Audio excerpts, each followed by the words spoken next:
नमस्कार मित्रों। आज के इस वीडियो में एक बार फिर से आप सभी का बहुत बहुत हार्दिक स्वागत है। आज हम इंटरनेट हिंदी के पाठ्यक्रम में सम्मिलित इकाई 8 हिंदी नाटक के अंतर्गत दूसरा और प्रमुख नाटक भारत दुर्दशा नाटक का विस्तार रूप से चर्चा करेंगे और इसके साथ ही इससे संबंधित जो महत्वपूर्ण बिंदु हैं जो कि आपकी परीक्षा में पूछे जाते हैं, तो उन सभी बिंदुओं को भी ट्रिक की सहायता से याद करने का प्रयास करेंगे। तो जैसा कि स्क्रीन पर आप देख पा रहे हैं, भारतेंद्र हरिश्चंद्र कृत भारत दुर्दशा नाटक का मुख्य बिंदु। तो देखें मित्रों, बात करें हम लोग भारत दुर्दशा की, तो भारत की दुर्दशा कब होती है? बोले सर 1880 में, यानी कि जब 80 वर्ष की अवस्था होती है तो सबकी दुर्दशा होती है। दुर माने होता है बुरी, दशा माने स्थिति, अवस्था, ठीक है ना। तो सबकी जो दशा होती है बुरी हो जाती है। कब? 80 वर्ष की अवस्था में। तो भारत की दुर्दशा भारतेंद्र हरिश्चंद्र द्वारा लिखा गया है, ठीक है ना। और यह एक रासक नाटक है, इसे भी दिमाग में रख लीजिएगा। बात करें हम एनटीए-नेट हिंदी की, तो एनटीए-नेट हिंदी में इन दिनों जो प्रश्नों का स्वरूप देखने को मिल रहा है कि जितने भी रचनाकार हैं, चाहे वो कहानी हो, नाटक हो, निबंध हो, उपन्यास हो, तो उसका जो रचनाकार है उनके रचनाकार से संबंधित जीवन परिचय से कुछ प्रश्न पूछ लेता है और उनके जो रचना कर्म हैं तो उन रचना कर्म को लेकर प्रश्न पूछे जा रहे हैं, रचनाओं के क्रम से संबंधित प्रश्न पूछे जा रहे हैं। तो इसमें इसके पूर्व जो आपने नाटक देखा था अंधेर नगरी, तो अंधेर नगरी नाटक पढ़ने से पहले हम लोगों ने भारतेंदु हरिश्चंद्र जी का संपूर्ण जीवन परिचय और रचना क्रम को विस्तृत रूप से और ट्रिक से देखा है, ठीक है ना। तो यहाँ हम लोग भारतेंद्र हरिश्चंद्र जी का जीवन परिचय और रचना कर्म नहीं देखेंगे, बल्कि सीधे सीधे हम लोग जो है भारत दुर्दशा नाटक का विस्तार से अध्ययन करेंगे और महत्वपूर्ण बिंदु को ट्रिक की सहायता से याद करेंगे। लेकिन आप जो है इसके पूर्व जो है भारतेंद्र हरिश्चंद्र जी का जीवन परिचय और रचना कर्म एक बार फिर देख लीजिएगा, क्योंकि वहाँ से प्रश्न आपकी परीक्षा में पूछे जाते हैं। चलिए अब ज़्यादा समय ना गंवाते हुए हम लोग अपने टॉपिक पर आते हैं। तो सबसे पहले आप देख रहे हैं कि भारत दुर्दशा नाटक की रचना जो है 1880 ईस्वी में भारतेंद्र हरिश्चंद्र द्वारा की गई थी। बिल्कुल बार बार हम लोग इसको देख रहे हैं कि 80 में भारत की दुर्दशा हुई, ठीक है, ध्यान में रखिएगा। दूसरी बात है कि यह राष्ट्रीय चेतना का पहला हिंदी नाटक है, इसे भी ध्यान में रखिएगा कि अगर बात की जाए मोटी मोटी तो राष्ट्रीय चेतना का पहला हिंदी नाटक है, ठीक। तीसरी बात है कि इस नाटक को मानवीकरण करते हुए प्रतीकात्मक ढंग से प्रयोग किया गया है, यानी कि जो ये नाटक है इस नाटक का मानवीकरण किया गया है और इसमें जो प्रतीकात्मक ढंग का प्रयोग किया गया है, ठीक है। भारतेंद्र जी ने अपने इस नाटक को नाट्य रासक माना है या मानते हैं, तो ध्यान में रखिएगा 80 में पहला राष्ट्रीय चेतना वाला नाटक है, मानवीकरण और प्रतीकात्मक ढंग का इसके प्रयोग किया गया है और भारतेंद्र जी ने स्वयं इसको नाट्य रासक कहा है, ध्यान में रख लीजिएगा, ठीक है ना। अब यह नाटक यानी कि इस नाटक की बात कर रहे हैं तो इसमें वीर, श्रृंगार और करुण रस पर आधारित है, यानी कि 3 रस आपको मिलेंगे, वीर रस मिलेगा, श्रृंगार रस मिलेगा और उसके साथ साथ करुण रस भी आपको देखने को मिलेगा, ठीक है।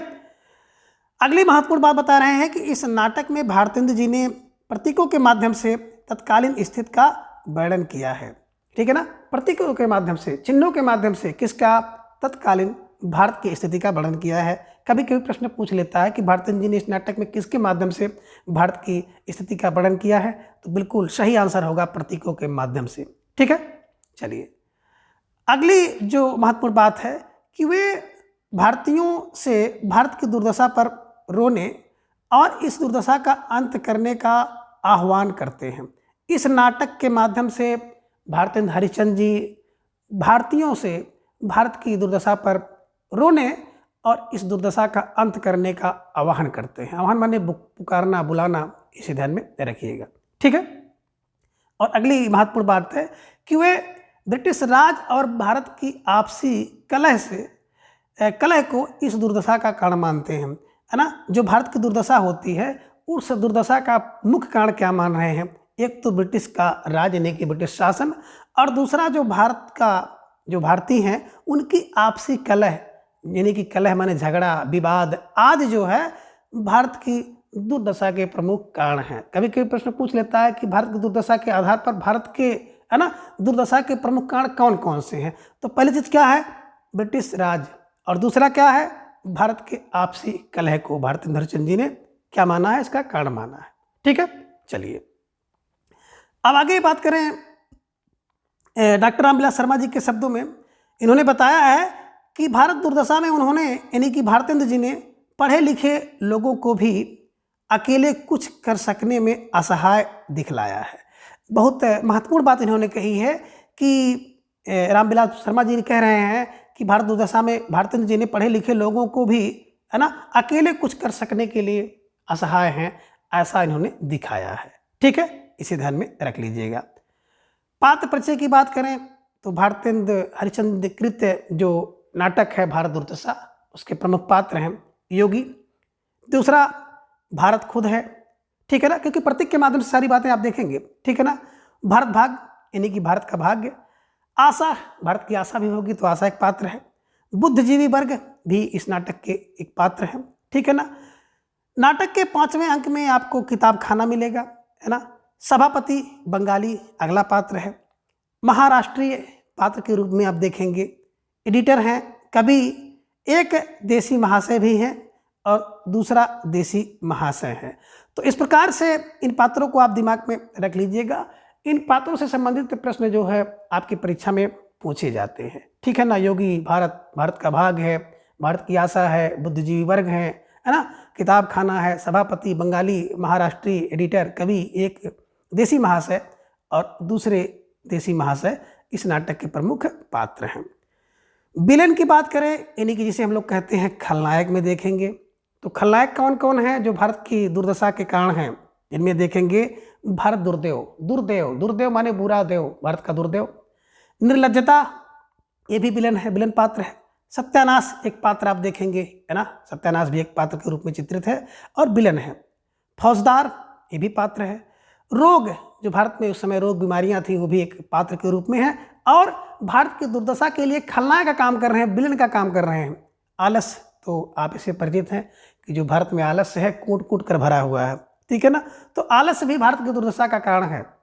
अंधकार और डिसलॉयल्टी, इसकी भी बात करें तो ये भी विलेन के रूप में कार्य करते हैं। ठीक है ना। तो आई थिंक मोटा मोटा आप लोगों ने पात्रों का परिचय प्राप्त कर लिया होगा। अब हम लोग चलते हैं जो नाटक का कथानक है उस कथानक को जानते हैं। नाटक के कथानक की बात करें तो इस कथानक में भारत मुख्य पात्र है। कौन? मेन कैरेक्टर, है ना, कौन है? भारत है। ध्यान में रखिएगा, भारत मुख्य पात्र है। इस प्रतीकात्मक नाटक में भारतेंदु ने भारत की दुर्दशा के सभी पक्षों को काल्पनिक प्रतीकों के माध्यम से स्पष्ट किया है। तो ध्यान में रखिएगा, है ना, इस नाटक में कौन? भारत मुख्य पात्र है। और भारतेंदु जी ने क्या किया है? प्रतीकात्मक नाटक में भारतेंदु जी ने भारत की दुर्दशा के सभी पक्षों को काल्पनिक प्रतीकों के माध्यम से स्पष्ट किया है ना। वह कहते हैं भारतेंदु जी कि दीन बना मैं इधर उधर डोलता फिरता हूँ, दीवारों से अपना माथा टकराता हुआ, जैसे जैसे दिन बीतते जाते हैं मेरी विपदा भी बढ़ती जाती है। हे नाथ मेरी रक्षा करो, मुझे उबारो। तो देखिए ये भारत कह रहा है। ठीक है ना। कौ नहीं पकड़त मेरो हाथ, 20 कोट सूत होत, फिरत मैं हा होए अनाथ। अंत में वह मूर्छित हो जाता है। ऐसा कुछ आप इस नाटक को जब पढ़ेंगे तो उसमें देखेंगे। ठीक है। आगे हम भारत दुर्दशा नाटक की जो विषय वस्तु है उस विषय वस्तु को भी संक्षेप में जानने का प्रयास करेंगे। विषय वस्तु की बात करें तो सबसे पहली बात है कि इसमें जो असहनीय अंग्रेजी शासन व्यवस्था का चित्रण जो है दिखाया गया है। असहनीय अंग्रेजी शासन व्यवस्था का चित्रण आप देख सकते हैं। दूसरी प्रमुख बात है इस नाटक की जो विषय वस्तु है वो भारत की सभ्यता है, इसे ध्यान में रखिएगा। और तीसरी विषय वस्तु के रूप में आप देख सकते हैं कि जो देश है यानी कि भारत की दुर्दशा का चित्रण इसमें किया गया है। और चौथी जो कि प्रमुख बात है कि अतीत की जो गौरव के साथ साथ भारत का पतन भी इसमें दिखाया गया है कि अतीत माने भूतकाल में इसका गौरव था और वर्तमान काल में जो इसका पतन है उसे भी इस नाटक में दिखाया गया है। पांचवी प्रमुख बात है कि देशव्यापी जो समस्याएं हैं उन सभी समस्याओं का एक सूत्र जो है इस नाटक में आपको दिखाई देगा। ठीक है ना। और छठी बात है कि राष्ट्रीय चेतना का जो स्तर है उस राष्ट्रीय चेतना के स्तर को भी आप इस नाटक के माध्यम से जान सकते हैं। ठीक है ना। अब इस नाटक में कुल जो है 6 अंक हैं और अंक की बात करें तो भारत दुर्दशा में कुल 6 अंक हैं, जबकि इसके पूर्व अंधेर नगरी में आपने देखा था वहाँ पर 6 दृश्य हैं। तो दृश्य और अंक को आप दिमाग में बैठा लीजिएगा, इनमें बड़ा अंतर होता है। और आपकी परीक्षा में प्रश्न पूछ लिया जाता है कि भारत दुर्दशा में कितने है ना दृश्य या अंक हैं। तो देखिए मित्रों, बिल्कुल आपको कहीं भटकने की आवश्यकता नहीं है। यहाँ पर भारत दुर्दशा में 6 अंक हैं और अंधेर नगरी में 6 दृश्य हैं। ठीक है ना। चलिए अब आगे हम लोग देखते हैं कि प्रथम अंक यानी कि भारत दुर्दशा जो नाटक है उस नाटक के प्रथम अंक में कौन सी घटना का वर्णन किया गया है। ठीक है ना। स्थान बता रहे हैं बीथी है, बीथी माने गली होता है, ध्यान में रख लीजिएगा। वहाँ पर यानी कि नगर बाजार सबको इसको बीथी कहते हैं हम लोग। ठीक है ना। तो बीथी में एक योगी जो कि मंगलाचरण मंगल गीत गाते हुए प्रवेश करता है। गीत क्या है कि रोवा हूँ सब मिलके आवा हूँ भारत भाई, हा हा भारत दुर्दशा ना देखी जाए।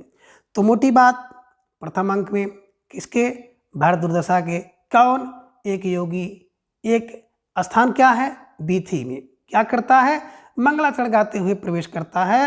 रोवा हूँ सब मिलके आवा हूँ भारत भाई, हा हा भारत दुर्दशा ना देखी जाए। वह अपने इस गीत के माध्यम से भारत के प्राचीन वैभव का गुणगान करते हुए वर्तमान दशा पर दुख प्रकट करता है और इसके साथ ही भारत के दुर्दशा के कारणों पर भी प्रकाश डालता है। तो मोटी मोटी बात देखिएगा कि भारत दुर्दशा का जो प्रथम अंक है, प्रथम अंक में बीथी पे कौन, एक योगी आया। योगी क्या किया, मंगलाचरण गा रहा है। मंगलाचरण गाते समय क्या कर रहा है, यही मंगलाचरण गा रहा है कि रोवा हूँ सब मिलके आवा हूँ भारत भाई, हा हा भारत दुर्दशा ना देखी जाए। इस पंक्ति को आप दिमाग में बैठा लीजिएगा। टीजीटी पीजीटी आदि परीक्षाओं में भी ये प्रश्न पूछता है किसकी पंक्ति है। तो पंक्ति भारतेंद्र हरिश्चंद्र की है। कहाँ से ली गई है, भारत दुर्दशा से ली गई है। नाटक में पूछ सकता है किसने कहा है, तो नाटक में योगी जो है नगर में प्रवेश करते समय एक मंगलाचरण गाता है, इसे भी ध्यान में रख लीजिएगा। ठीक है ना। अब उसमें क्या किया कि अपने गीत में वह भारत के प्राचीन वैभव का गुणगान करता है, वर्तमान दशा पर दुख प्रकट करता है और भारत की दुर्दशा के कारणों पर प्रकाश भी डालता है। ठीक है, ये 3 बातें दिमाग में आप रख लीजिएगा। बात करें दूसरे अंक की, तो दूसरा अंक आप देख पा रहे हैं यहाँ पे दूसरा दृश्य नहीं बल्कि दूसरा अंक होगा। दूसरे अंक में क्या देखते हैं कि दीन भारत, भारत वही भारत जो कि भारत दुर्दशा का प्रमुख पात्र है, नायक है। वो क्या कर रहा है, बिलक बिलक करके अपनी दुर्दशा का वर्णन करते हुए मूर्छित हो जाता है। देखिए दूसरे अंक में नायक कौन, भारत क्या करता है, बिलक बिलक करके अपनी दुर्दशा का वर्णन करता है और वर्णन करते करते वो मूर्छित होकर के गिर जाता है। ठीक है ना। जब गिर जाता है तो उसी अवस्था में निर्लज्जता और आशा उसे उठाकर ले जाती हैं। तो इस घटना को भी दिमाग में रखिएगा कि दूसरी अंक में क्या होता है, भारत जो कि नायक है बिलक बिलक पर अपनी दुर्दशा पर का वर्णन करता है और वर्णन करते करते वह मूर्छित हो जाता है और जब मूर्छित हो जाता है नीचे गिर जाता है और उसी अवस्था में निर्लज्जता और आशा उसे उठाकर ले जाती है। ठीक है। तीसरा अंक जो है, तीसरे अंक की घटना क्या होती है कि तीसरे अंक में भारत दुर्देव यानी कि जो खलनायक है भारत का दुर्देव क्या करता है, भारत वही भारत जो कि इस नाटक का नायक है, मुख्य पात्र है। ठीक है ना। उसकी दुर्दशा यानी कि भारत की दुर्दशा और अपनी सफलता, क्यों, क्योंकि भारत दुर्देव जो है भारत को बुरी तरह से पराजित कर देता है। ठीक है ना। आलस से, रोग से, आपसी कलह से, फूट से, इस प्रकार से ढेर सारे है ना कारणों से क्या करता है, जो भारत दुर्देव है वो विजयी हो जाता है और जो भारत है वो पराजित हो जाता है। तो वही बता रहे हैं कि जो भारत दुर्देव है वो क्या कर रहा है, भारत की दुर्दशा और अपनी सफलता पर प्रसन्न होता है। इसे ध्यान में रखिएगा। दूसरे अंक में नायक भारत जो है बिल्कुल क्या कर रहा है, अपनी दुर्दशा पर मूर्छित होकर के, है ना, मूर्छित हो गया है। और तीसरे अंक में भारत दुर्देव क्या कर रहा है, भारत की दुर्दशा पर, है ना, और अपनी सफलता पर प्रसन्न होता है। इसे भी ध्यान में रखिएगा। ठीक है। चौथा अंक, अब चौथे अंक की बात करें तो चौथे अंक में क्या देखेंगे कि पुनः जो भारत दुर्देव है ना, वही भारत दुर्देव जो कि खलनायक है, रोग, आलस्य, मदिरा, अहंकार आदि की सहायता से ही क्या करता है, भारत की रही सही दशा को भी नष्ट कर देता है, करने की योजना बनाता है। अब कह रहे हैं कि जो कुछ भी चौथे दृश्य में दिखाया गया है कि जो कुछ भी भारत के विकास के, उत्थान के, है ना, निराशा को दूर करने का जो कुछ भी कारण बचा था, उसे भी चौथे अंक में भारत दुर्देव ने क्या किया, रोग, आलस्य, मदिरा, अहंकार आदि की सहायता से, है ना, भारत की जो रही कुछ सही दशा, है ना, कुछ दशा जो ठीक थी, उसे भी नष्ट करने की योजना बनाता है। ठीक है ना। तो यानी कि कहने का आशय यही है कि भारत का दुर्देव कौन कौन है, रोग, आलस्य, मदिरा, अहंकार, है ना, आदि भी भारत में उस समय चरम सीमा पर था। तो उसने भी कोई कोरी कसर नहीं छोड़ी भारत की दुर्दशा बनाने में। ठीक है ना, इसे भी ध्यान में रख लीजिएगा। तो चौथे अंक में क्या देखा, चौथे अंक में आपने देखा कि भारत दुर्देव रोग, आलस, मदिरा, अहंकार की सहायता लेता है और आगे क्या योजना बनाता है कि जो कुछ बचा खुचा है उसको भी नष्ट कर दिया जाए। ठीक है। चलिए पांचवें अंक में, पांचवें की घटना देखेंगे कि पांचवें अंक में 7 जो सभ्य हैं उन सभ्यों की कमेटी भारत दुर्देव से भारत की रक्षा के उपाय पर विचार करती है। अब पांचवें अंक में, है ना, 7 सभ्य लोग कमेटी बनाते हैं कि जो भारत का दुर्देव है उससे कैसे रक्षा की जाए, उसका तरीका, उसका उपाय ढूंढ रहे हैं, है ना। उसी समय डिसलॉयल्टी प्रवेश कर सबको गिरफ्तार करके ले जाती है। तो पांचवा अंक भी आपके दिमाग में बैठ जाना चाहिए कि पांचवें अंक में, 5 अंक में 7 सभ्य क्या करते हैं, कमेटी बना करके भारत दुर्देव जो कि खलनायक है, ठीक है ना, उससे भारत की रक्षा करने के लिए, भारत जो कि नायक है ना, तो भारत की रक्षा के उपाय किए जाते हैं, उपाय पर विचार होती है। लेकिन जैसे विचार हो ही रही है तभी क्या हो जाता है ना, तभी डिसलॉयल्टी प्रवेश करती है और सबको गिरफ्तार कर ले जाती है। ठीक है ना। ये तो 5वें अंक की घटना है। अब चलिए छठे अंक में देखिए क्या कुछ होता है।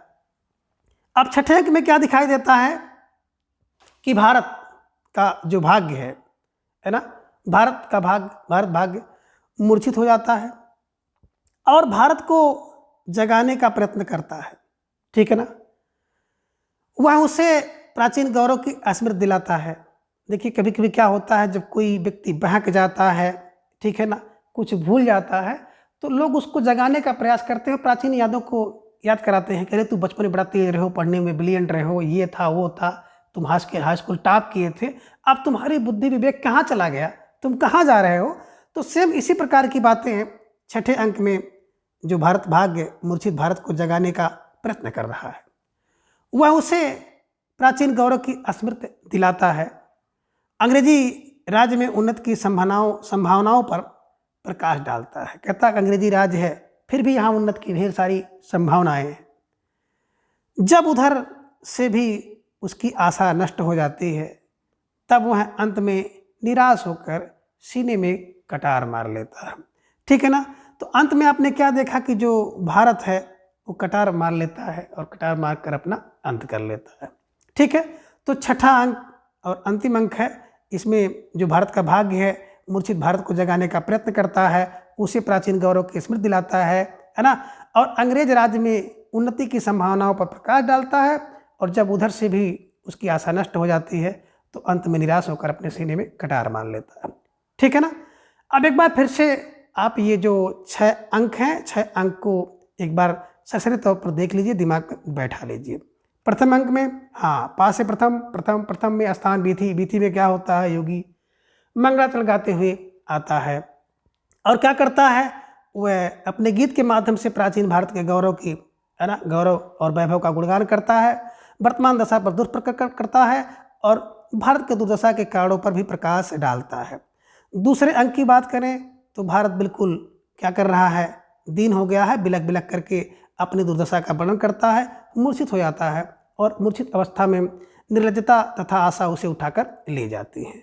तीसरे अंक में भारत का दुर्दैव जो कि खलनायक है, भारत की दुर्दशा पर क्या करता है, भारत की दुर्दशा और अपनी सफलता पर बहुत प्रसन्न होता है। ये तो तीसरा अंक है। चौथे अंक में क्या हुआ कि चौथे अंक में भारत दुर्दैव फिर से वही भारत दुर्दैव जो कि खलनायक है क्या कर रहा है, रोग, आलस, मदिरा और अहंकार की सहायता से भारत की जो बची खुची आशा है, बची खुची सही दिशा और राह है, उसे भी नष्ट करने की योजना बनाता है। पांचवें अंक की बात करें तो पांचवें अंक में 7 सभ्यों की कमेटी बनती है कि भारत दुर्दैव से भारत की रक्षा कैसे किया जाए, इस पर उपाय करते हैं, विचार करते हैं। तभी डिस्लॉयल्टी का प्रवेश होता है और सारे के सारे लोग गिरफ्तार कर लिए जाते हैं। छठे अंक में क्या होता है कि भारत का जो भाग्य है वो मूर्छित भारत को जगाने का प्रयत्न करता है, उसे प्राचीन गौरव की स्मृति दिलाता है और अंग्रेजी राज में भी उन्नति की संभावनाओं पर प्रकाश डालता है। लेकिन जब उधर से भी उसकी आशा यानी कि भारत की आशा नष्ट हो जाती है, तब अंत में निराश होकर सीने में कटार मार लेता है। इसे आप दिमाग में बैठा लीजिएगा। तो ये तो आपके जो 6 अंक थे और 6 अंकों की जो घटना है इस प्रकार से आपको दिखाई दे रही है। ठीक है, नाटक का मुख्य उद्देश्य बता रहे हैं कि तत्कालीन भारत की दुर्दशा को दिखाना एवं दुर्दशा के कारणों को कम कर दुर्दशा करने वाले का यथार्थ चित्र उपस्थित करना। मुख्य उद्देश्य यही है कि तत्कालीन माने उस समय जो भारत की दुर्दशा थी उसको दिखाना और दुर्दशा के कारणों को कम करके दुर्दशा करने वाले का यथार्थ चित्र उपस्थित करना। ठीक है ना। व्यंग्य इस नाटक का प्रधान गुण है। समाज व्यवस्था, धर्म व्यवस्था, सरकारी व्यवस्था, देशवासियों तथा समाज सुधारकों सभी पर तीखे व्यंग्य दिखाई देते हैं।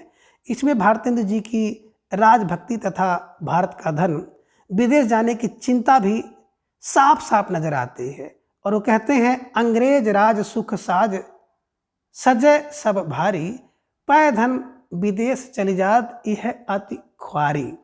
तो ध्यान में रखिएगा, ये पंक्ति किसकी है, भारतेंद्र हरिश्चंद्र जी की है। ठीक है ना। कहाँ से ली गई है, तो भारत दुर्दशा से ली गई है, इसे भी ध्यान में रखिएगा, बड़ी महत्वपूर्ण ये पंक्ति है। ठीक है ना। तो इस प्रकार से अगर देखा जाए तो मोटे मोटे रूप पर आपने जो है भारत दुर्दशा नाटक का जो संपूर्ण सारांश देखा, उसे समझ जो महत्वपूर्ण बिंदु हैं उसे भी देख लिया है। तो आज की इस वीडियो में बस इतना। अगले वीडियो में फिर हम इसी तरह से दूसरे किसी नाटक को लेकर उपस्थित होंगे। तब तक के लिए धन्यवाद, नमस्कार, बाय।